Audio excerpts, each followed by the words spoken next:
இயேசு கிறிஸ்துவின் இனிதான நாமத்தில் இன்றைய ஆவிக்குரிய சிந்தனைக்கு உங்களை அன்புடன் வரவேற்கின்றோம். இப்போதும் ஒரு பாடலுக்கு பின்பு உங்கள் சிந்தையை தெளிவிக்கும் ஆவிக்குரிய செய்தியை கேட்கலாம். என்ன துன்பம் வந்தாலும் நான் கலங்கிடவே மாட்டேன். என்ன துன்பம் வந்தாலும் நான் கலங்கிடவே மாட்டேன். யார் என்ன சொன்னாலும் நான் சோர்ந்து போக மாட்டேன்.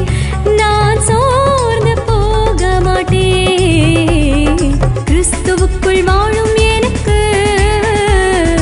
எப்போதும் வெற்றி உண்டு. கிறிஸ்துவுக்குள் வாழும் எனக்கு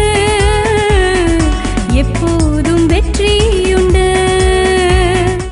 ஆண்டவர் இரட்சகருமாக இயேசுவின் இனிதான நாமத்தினால் உங்களை வாழ்த்துகிறேன். இந்த நாள் நம்முடைய ஆவிக்குரிய சிந்தனைக்காக நீதிமொழிகள் 6ஆம் அதிகாரம் 6ஆம் வசனத்திலிருந்து சில வசனங்களை நான் வாசிக்கிறேன்.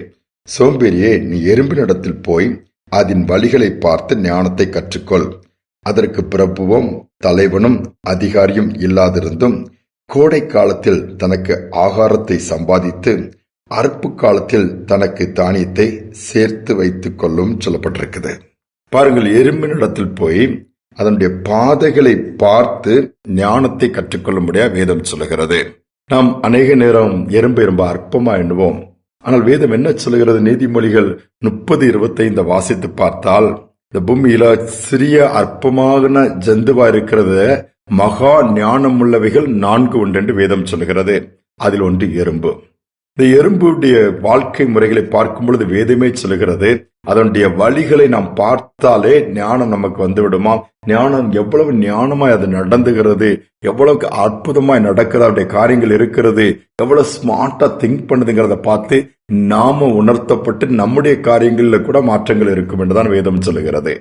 அதை நான் ஒரு ஆர்டிக்கல் எறும்பை குறித்து பார்க்கும்பொழுது எனக்கு ரொம்ப அதை டச் பண்ணிச்சு. அதை பார்க்கும் பொழுது பொதுவாக எறும்புகளுக்கு இந்த மோப்ப சக்தி, நடக்கக்கூடியது முன்பாகவே அறிந்து கொள்ளக்கூடிய காரியங்கள், நிறைய முன்பாகவே தெரியக்கூடிய அந்த ஒரு சென்சிட்டிவ் அந்த காரியங்கள் அதுக்கு உண்டாம். மிகவும் கொஞ்ச நேரம் நம்ம ஒரு இடத்துல போயிட்டு மொபைல் எல்லாம் பாக்குறத தூக்கி வச்சுட்டு ஓரம் வச்சுட்டு எறும்புடைய பாதை, எறும்பு என்ன பண்ணுதுன்னு கொஞ்சம் அதை வேடிக்கையாகவோ விளையாட்டாகவோ நேர பக்கம் பார்த்தா கூட அதுல நிறைய காரியங்களை கற்றுக்கொள்ள முடியும்.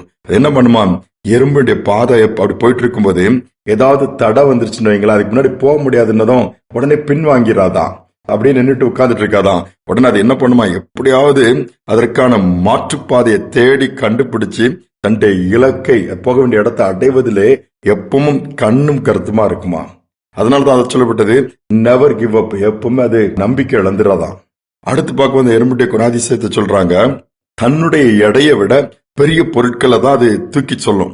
நீங்க அதை பாத்தீங்கன்னாலும் தெரியும்.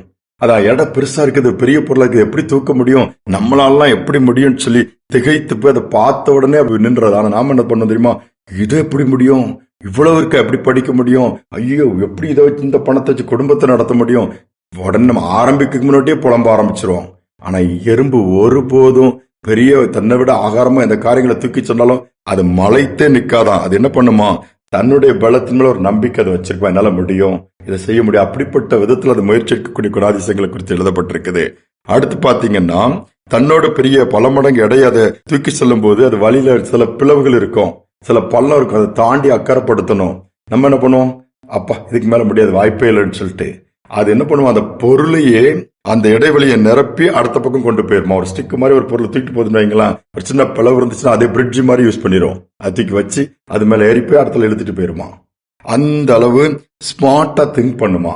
நாம நிறைய நேரம் அப்படி யோசிக்க மாட்டோம். அந்த இடத்துல அதை வச்சு என்ன பண்ணலாம்னு சொல்லி திங்க் பண்ண நினைச்சிட்டோம்னா நம்ம அந்த இடத்தை தாண்டிடுவோம், அந்த காரியத்துல ஒரு ஜெயத்தை பெற்றுக்கொள்ள முடியும். அடுத்து பார்க்கும்போது வேதத்துக்கு சொன்ன மாதிரி மழை மற்றும் குளிர்காலத்துக்கு வேண்டிய உணவெல்லாம் கோடை காலத்துல சேர்த்து வச்சிருமா. ரீடைன் பாசிட்டிவ் ஆட்டிடியூட் சொல்றாங்க, முன்பாகவே ப்ரிப்பேர்டா எல்லாத்திலுமே ஆயத்தமா இருக்குமா. யோசித்து பாருங்களா, ஒரு சிறிய அற்பமா எண்ணப்படுகிற ஒரு எறும்பு அதோட விட்டு விடல. அது என்ன பண்ணுமா, நான் மட்டும் தான் வேலை செய்யறேன், அவங்க எல்லாம் சும்மா இருக்காங்க, இவங்க எல்லாம் பாருங்க, அப்படி மற்றவங்களை யாரும் பார்த்து அழுத்து போய் அப்படி உட்காராதான், புலம்பாதான், எப்பவுமே சுறுசுறுப்பா ஓடிட்டே இருக்கும். கடைசியா பார்க்கும்போது தான் இருக்கிற இடத்துல ஏதாவது பிரச்சனை வந்துருச்சு, நீங்க தங்க முடியாதுன்னு உடனே பயந்து போயிடதான். சரி, எல்லாத்தையும் தூக்கி போட்டு பாத்துக்கலாம்னு சொல்லி சுறுசுறுப்பா இயங்கி வேற சூழல் கேட்ட ஒரு இடத்த மாற்றிக்கிட்டு கீப் ஆன் லிவிங் சொன்ன மாதிரி நல்ல ஒரு இடத்த அது தெரிந்து கொள்ளுமா. அந்த எறும்பு கூட ஆண்டவர் எவ்வளவு அழகா ஞானமா வச்சிருக்கிறாரு. நம்மள வைக்க மாட்டாரா? நமக்காக ரத்தத்தை சிந்தி இருக்கிறாரு இயேசு, நமக்காக ஜீவனை கொடுத்திருக்கிறாரு. உயிரோடு எழுந்து இன்னைக்கு நமக்காக பரிந்து பேசிக் கொண்டிருக்கிறாரு. நமக்காக பரலோகத்துல வாசஸ்தலத்தை ஏற்படுத்திட்டு இருக்கிறாரு. இதை காட்டிலும் மேன்மை என்ன இருக்குது? அதை காட்டிலும் மேன்மையாக வைக்கதான் ஆண்டவர் நம்மை அழைத்திருக்கிறார். சோர்ந்து போக வேண்டாம், சுறுசுறுப்பா இருப்போம். சூழ்நிலையை பார்த்து அதை பார்த்துலாம் நம்பிக்கை இழந்துடான்டான். இந்த எறும்புகிட்ட இருந்து இந்த காரியங்களை கற்றுக்கொள்வோம். நாம செயல்படும் பொழுது நிச்சயமாகவே நம்முடைய இலக்கை நாம் அடைய முடியும். தேவன் சந்தோஷப்படுவார். ஜெபிப்போம். அன்பின் தகப்பனே, இந்த நாளுக்காக நன்றி செலுத்துகிறோம். அநேக நேரம் சோர்ந்து போயிருந்தோம்ப்பா. அநேக நேரம் நீ அவ்வளவுதான், இதுக்கு மேல வழி இல்லைன்னு சொல்லி உட்கார்ந்துருந்தோம். தடைகளை பார்த்தா அப்படியே துவண்டு விடுகிறோம். நம்பிக்கை இழந்து போய் புலம்புகிறோம். மற்றவங்களை கம்பேர் பண்ணி என் வாழ்க்கை தான் அப்படி இருக்குது, நான் மட்டும்தான் கஷ்டப்படுறேன், அவங்க எல்லாம் சும்மா இருந்து சிம்பிளா சம்பாத்தியம் பண்ணிட்டு போயிருந்தாங்க. பலவித காரியத்துல அந்த பார்வையெல்லாம் அந்த எண்ணத்தெல்லாம் விட்டுட்டு இன்னைக்கு நாங்கள் உண்மை நோக்கி பார்க்க இந்த சிறு எறும்பு மூலமா அநேக காரியங்களை கற்றுக்கொள்ளுகிற அளவுக்கு ஞானத்தை கொடுத்திருக்கிறீங்கப்பா. எப்பவும் நாங்க ஆயத்தமா இருக்க, எப்பவும் உண்மையாக இருக்க, எப்பொழுது சுறுசுறுப்பா இருக்க, எந்த விதத்துல சோர்ந்து விடாதபடி நல்ல தெளிவான சிந்தையை கொடுத்து எங்களை வழி நடத்துங்க.